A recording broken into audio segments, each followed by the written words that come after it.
আওয়ামী লীগ ধ্বংস করে দিয়ে গেছে যায় বরাবর, আর বিএনপি ওখান থেকে আবার গড়ে তোলার চেষ্টা করে। খুব হতভাগা দেশ আমরা, বারবার ঝামেলা হয়। এই আসে একবারে আওয়ামী লীগ আসলো, সবাই ভাবলো 10 টাকা সে চাল খাওয়াবে, একদম সোনা বানিয়ে দেবে দেশটাকে, ঠিক না?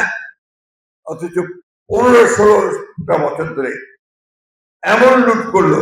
আমি যখন আপনার 17 বছর পরে আমার এলাকা থেকে গ্রামে গেলাম, গিয়ে দেখি একটা রাস্তাও নাই, স্কুলগুলো ভেঙে পড়ে যাচ্ছে। তাহলে 17 বছর ধরে করলো নাকি? পরে খোঁজ নিয়ে দেখছি বিভিন্ন ভাবে যে আমাদের এজিনিতে পিরোজপুর বলে একটা জেলা আছে, আপনার নাম জানেন সবাই, সেখানে 3,500 কোটি টাকার একটা প্রজেক্ট AKS অর্জন করলো গিনেস ওয়ার্ল্ড রেকর্ডস। AKS একটা ইট বসে কাগজের কলমে 3,500 কোটি টাকা লোপাট। এই কাজ করে গেছে গত সরকার, আওয়ামী লীগ সরকার।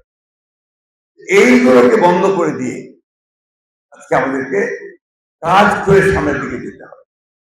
আমরা ঝগড়াঝাটি কম করি, ঠিক আছে, আপনার পার্লামেন্ট হয়েছে, পার্লামেন্টে ডিবেট করি, রাস্তায় আন্দোলন অনেক হয়েছে, এখন একটু কম করি, করে দেশটাকে টেনে দেওয়ার চেষ্টা করি।